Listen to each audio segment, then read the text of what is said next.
Hello, everyone. Welcome to My Two Cents. Good to see you all this evening. I hope everybody had a great day. I am here on My Two Cents to give some more points about the last show that we have with Dr. Jasmine Travers Altizer. She is a professor, assistant professor at NYU. She studied nursing and she does research now for different things about aging. So she gave us some very good information on Autumn is Here. As you know, Autumn is Here is my podcast, and it comes on every Sunday. And this last show, we spoke to her, and it was very interesting because she gave us such information on research.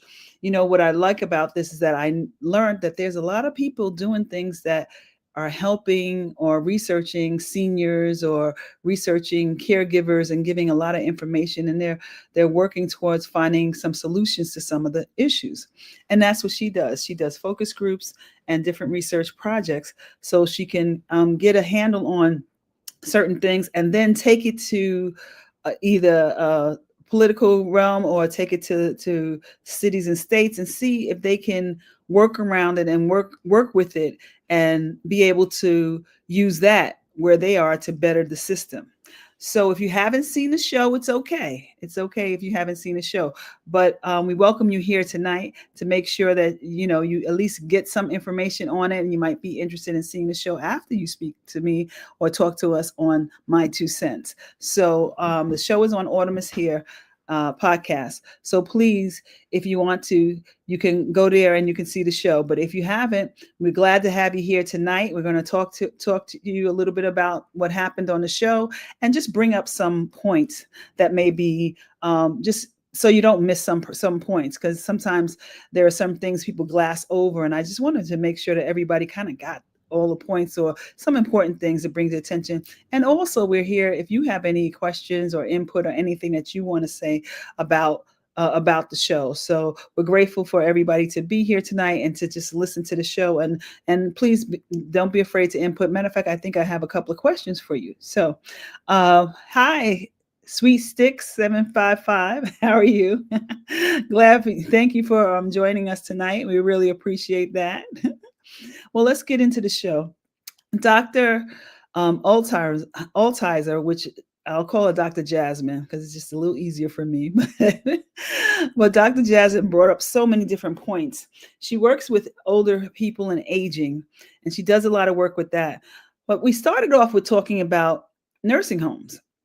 She's done a lot of research in nursing homes to get data for places so they can see what works and what doesn't work. And a few of the things she said was very interesting. She talked about Medicare and Medicaid, and like Medicare does not pay for long term, so it's not going to pay for your nursing home. But Medicaid, of course, we said Medicaid pays for your nursing home if you have Medicaid. Everybody doesn't have Medicaid or doesn't qualify for Medicaid. So if you have Medicaid, you go into a nursing home and they service you.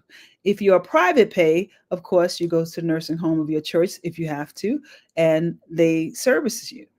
One of the things that she said that was very interesting is that it's up to the nursing home to decide how to use the funds for Medicaid. Now that struck me because I thought that once you go, like if I go to a restaurant and I can afford to pay for the meal or whatever I order, I get everything that's the men. They don't give me a shorter menu because maybe I'm not dressed up. And somebody else that's really dressed up and fancy and has jewels and stuff like that, they give them a better menu. No, they may give them better service, but they don't give them a menu. The menu is the same. And when she said that, it made me think about, wow, this is why sometimes I see certain treatments and certain things that are missing and that are lacking in nursing home and how they service people. I always wondered, like, I thought that, once if you have Medicaid and please be honest that, some people, it's good to have that. You need that. Some people don't have it, all the way through till, they're 80 years old. They may run out of money. They may need a nursing care. They may have certain sicknesses and illnesses that their family cannot take care of. So they have to go to a nursing home. And I thought that once you qualify for Medicaid, that you get all the treatment, whatever it is, whatever they're going to give the person that's next to me, whether they pay private pay or not, they're going to give me. And that seems to be not the case. It says, she said that the nursing home decides whether they want to spend most of the money on Medicaid on staffing or on something else. So that's where I realized that, oh my goodness, that's why some people don't get served well sometimes. Some people, you have people with different levels of afflictions and different levels of services that you need to give people. So if someone comes in because they are um, 85 years old and they can't live alone and they can walk, they can eat on their own, but they're by themselves and you don't want to leave them by themselves and they need somebody to help them, you know, with their medication and stuff like that. So they might need to be in a nursing home for whatever reason because they don't have family and they live in a nursing home, but they can get around and they can walk and they can eat, but you have to administer their medications because they forget or whatever, things like that. So therefore that person, may not need somebody all the time with them, but somebody that is bedridden and somebody who, can't do for themselves, can't wash themselves, can't get up, can't do this, they have to wait for somebody to do that. And I've seen where people have waited for quite some time for people to wash them up or to change them or to even feed them. And I always wondered about why is there not enough people? Why is there not somebody assigned to this person? Why don't they, everybody knows when they deliver the food, why is the food still sitting there and it's getting cold and no one is coming to help this person eat? And I now get that some places don't hire enough staff because they're not using the Medicaid money to cover that. If you're a private patient, then you get all of that.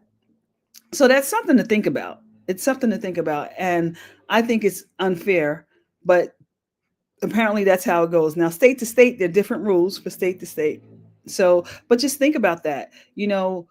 You think that your parent or your loved one is covered under Medicaid, but they're not getting certain services.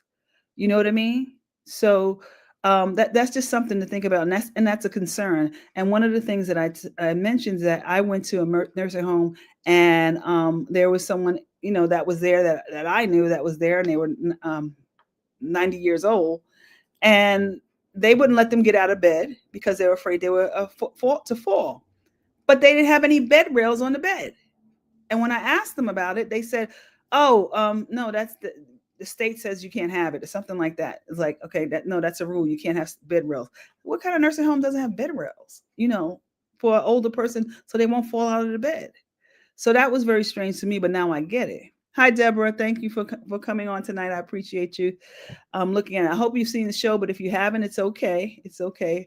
But just think about that. Like they were telling me that was no, it's against the rules. They don't have that anymore. That's not regulated, whatever. How are bed rails not regulated? And that always confused me. And now I see that means that the nursing home did not decide to take part of the money for Medicaid patients and put it to equipment. You know what I mean? So that's something to really think about. And those are questions to ask. If you have a loved one and you're going to put them into a nursing home, we might assume certain things, but it sounds silly to ask, I'm going to put my 90-year-old mom or dad in a nursing home and they fall a lot or whatever, and you don't have guardrails. It may seem silly to ask that, but this is really one of the cases that I have seen. So that's a question to ask. I would never think that you would have to ask that.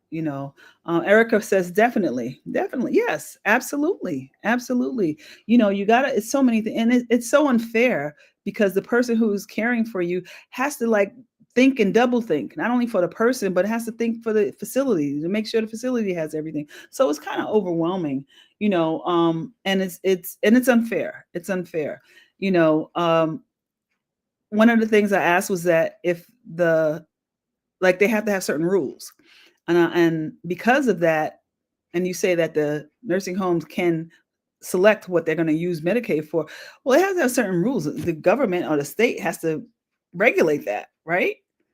And she was like, yeah, but like they have inspections and things like that. But one of the things that she had mentioned that, they know when they're going to be inspected. So when they know they're going to be inspected, they straighten up, they get extra staff, they clean up, they do these things. And when when the inspector comes, it looks like, oh, everything is fine. And I just feel like there has to be a tighter reins on that, because it just doesn't make sense. Of course everybody cleans up, but there has to be people and the people who are inspecting should be people who are, who understand what goes on and understand about nursing home and understand about care. And if you understand about care and things like that, then you should be able to say, look over that and say, wait a minute, are you doing A, B, C, or D? Look at some of the patients, seeing the care. You know, um, it's just a lot. Hello, hi Evelyn, hi, good to see you in the evening. Thank you for coming on tonight. It's a lot. It's a lot to think about, and you have to ask questions about safety in nursing homes. So she does research about different things like that.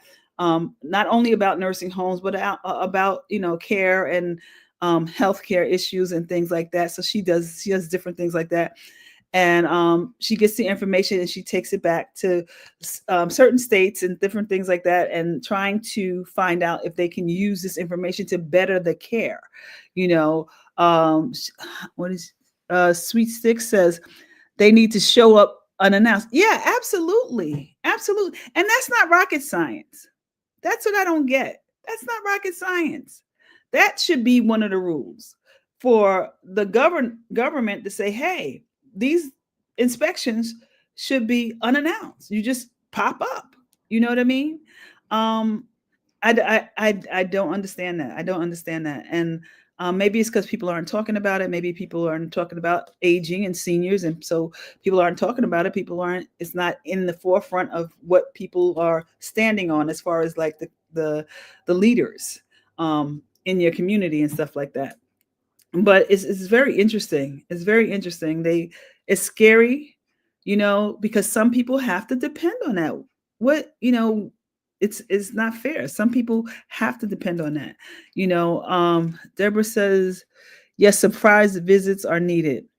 Even teachers get unannounced observations. Oh, okay, okay, and which makes sense. You're not trying to find something wrong, but to keep them in line and to keep them on their toes, and you're supposed to be protecting the people who are in there, the people who are there for you to be, to take care of, the people who you're getting the money from. You know what I mean? So I don't understand that. I don't get that. Raven says, let me do which one I have. Okay, Raven says, what's the name of the company she works for? And is it all states? No, no, it's not all states. The company she works for, Dr. Travers Altizer, she works for NYU. She's assistant professor at NYU, but she also does research. Her study is in nursing. She has a PhD in it, and she does research. So she does different research in different places, but she does compare different states, because she was saying that Jersey has something where they make sure that a certain percentage goes to staffing. So if that a large percentage goes to staffing, they'll have enough people. So when this person needs this and when this person needs that, they'll have enough people there. When you are working in a nursing home, it's not only attending to the people, you also have a lot of paperwork. So you have people doing paperwork. You have people doing, caring for the people. You have people being the people who have to change the people, feed the people. There's a lot of different things. So Jersey apparently says, let's try this, have more people staffing. So she says that's one of the things they want to see, if they could use that model, see how that works. As anytime you do a test and something like that, it's a period of time, quality of time to find out if it works. But use that model and see if other states would try to get other states to do that, and see if it works for them, then maybe it'll work for other states. So that's what they're doing. I think good for coverage. What do you mean good for coverage? What is that? What do you mean for that? You mean for insurance coverage? I'm not sure, Raven. I'm not sure what do you mean for that. Sweet Stick says the Department of Health never announces their visits in home care. Oh, really? So if the Department of Health never announces their visits in home care, then how come if you're in a nursing home, it's announced? Because obviously somebody knows that it's best not to announce. So that's strange to me. I mean, it's kind of in the same realm as Department of Health, really, with nursing homes. So that's interesting. I got to write that down because that's interesting to me. The Department of Health has unannounced visits, and but for nursing home, they're announced. So there's a link. There's something there that's missing. You know what I mean? There's something there that's not linked up. So, but if you can, these are things to think about because it's better to have as much coverage as you can. One of the things that she was talking about, like, you want to try to keep people home as much as possible. 90% of people want to stay home as much as possible, if they have the care. You know what I'm saying? If they have the care. So there are support systems out there that cares that allows you to have people come in. There's support system to have different things for you to equipment and stuff like that. So it's good to know all of the stuff so you can try to keep them home as much as possible. You can't just if you send them to a nursing home, that's not the end all. You have to visit them regularly. Okay, so regularly you're gonna have to visit them anyway. So if there's a way to keep them home, and one of the ways things to keep them home is one of the reasons why a lot of people go to a nursing home or facility is because as you get older you fall, and when you fall, if you fall a lot, whatever, you hurt yourself more, you're a little fragile, stuff like that, and then you end up in a nursing facility. So one of the things she said to keep in mind is equipment. Make sure that their supports and their health care and insurance also pays for certain things, like bed rails, like the what do you call it? I forgot what you call it. The things on in the bathrooms, the guardrails, or the things on the bathroom and stuff like that for you to pull up and different things like that. Or if you are caring for somebody, make sure that their house is in a way that it's safe for them so they don't fall, because that's one of the major reasons why people have to go into a facility. And yes, it's best to keep them home as long as possible if you can. But also, that being said, you have to have the care. You have to get the care, like home care, home attendants, things like that. You have to make sure that they have the proper setting for them inside their house. It's safe. They have the proper equipment. They get, and a lot of the insurance pays for this. Raven says shower chairs. Yes, because when now they can't stand in the shower so long, and it's better for them to sit down, and it's safer. It's safer. So things like that. But insurance pays for that. Medicaid sometimes pays for all these equipments and stuff like that. So make sure you have these things in the house and use them. Even if maybe they're going to the bathroom now, but maybe they might need some depends. I don't know what the technical name for them, but for them to have, so they don't have to rush to the bathroom, or you can't get them to the bathroom and stuff like that. Just make sure they have certain things, whether it's crutches or a walker, things like that, or a riser for their toilet. So it's hard sometimes to bend all the way down and try to get up. If you have a riser for their toilet, and especially the thing with the arms on it, that they can rise up themselves, and maybe they can help themselves. You want them to be able to help themselves without getting hurt. So those were some of the things she was saying, that people don't understand, that they have equipment, that they have support, and they have equipment, for them. You have to assess that also, not just wait for a doctor. If you know that your person having a hard time getting up and down on a toilet, then okay, see if they will give you a riser, see if they will give you something like that. Because before you buy it, ask if they pay for that, and then ask what do they pay for. That there are certain hours of care that they give you, and there's also they give you, some people qualify for 24-hour care, which is great. So some of those things that she was talking about, it's very interesting. It's good to know, and it's very interesting. But it's the thing about it is, like, you try to keep people home as much as possible, that takes a support system. Remember that. Communicate with your family, communicate with everyone, give them what's happening, and ask them. If you need the help, ask the people, ask them. You know, some of the things that she was saying that people don't like, that come up, that people need, that come up, and people uh, think that is common, something that's common that people feel uncomfortable about. And one of the things is gentrification. Now, I hadn't thought about that, but she was explaining how gentrification, when if you're living somewhere for 20 years, and you know it, and you know the people around you, and you're getting older, but you need more help now, and whatever, you feel comfortable with the people around you that you know, and the people that are like you. And then when the neighborhood changes and more of your people go away and stuff like that, you're not so comfortable. Not that they're doing anything wrong to you, but to ask for help. It's not so comfortable for you to have that help that you would ask. That person that's going to run to the store for you, that person that's going to ring your bell and check in on Miss Daisy, or that's the person that's going to look in and make sure that you're okay because they heard that there's the weather is bad, and something like that. Make sure you have groceries or something like that. In the neighborhood, when you're used to that, and when you're used to people come by and they check on you. If people are new to the neighborhood, they may not. Then they don't know you. They're not going to really go check on you. You're going to feel uncomfortable as an older person in the neighborhood. And, she said people are thinking about that. They feel uncomfortable. They're unhappy because they don't have that kind of uh, assurance that someone else is going to be there to help them, or some kind of comfortability.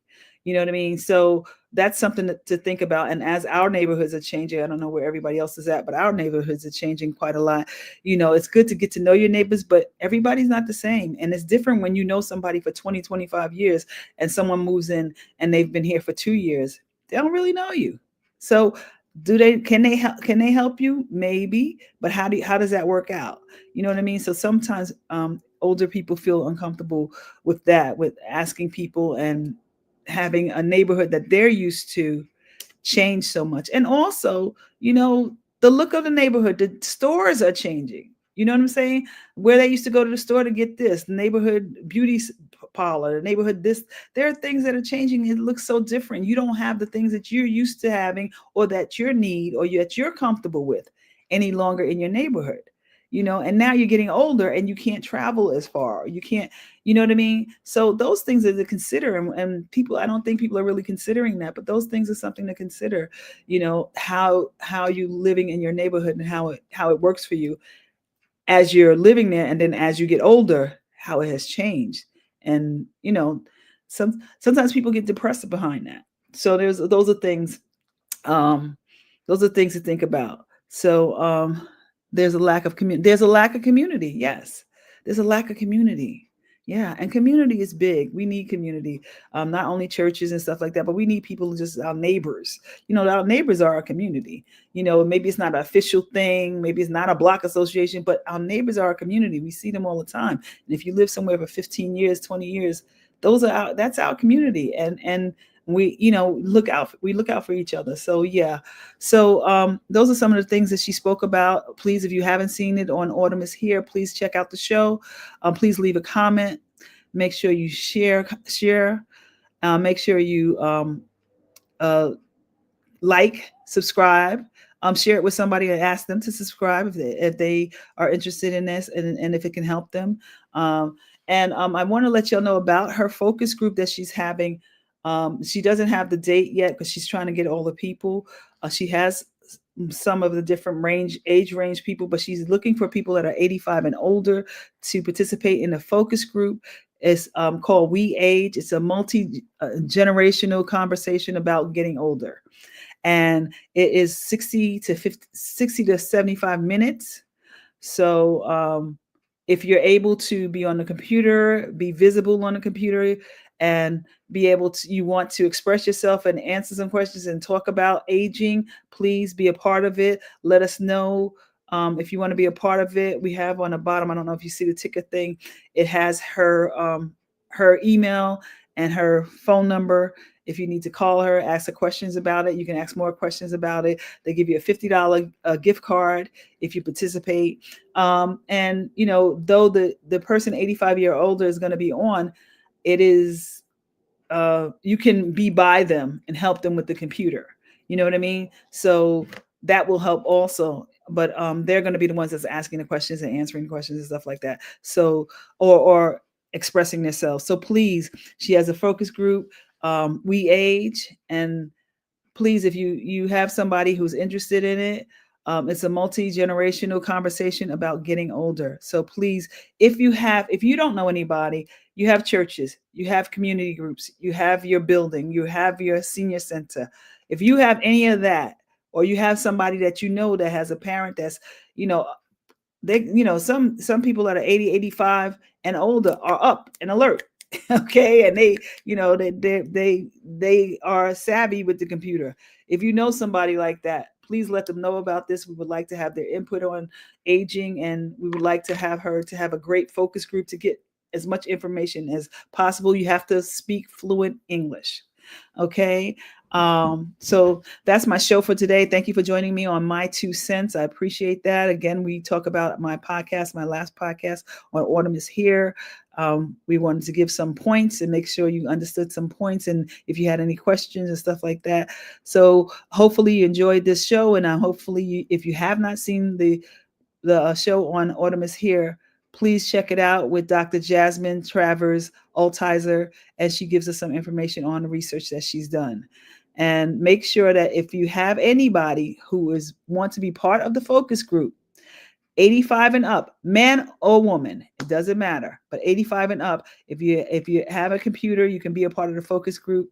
We age, a multi-generational conversation about getting older, and you have to use your camera, you have to be seen and speak, and you get a $50 gift card, and you have to be fluent in English. Okay. All right. Thank you this evening. I hope that, and you can share that information with someone. Okay, please share that information with someone. All right. Good night, Deborah. Good night, everyone. Thank you for coming on tonight. I really appreciate it.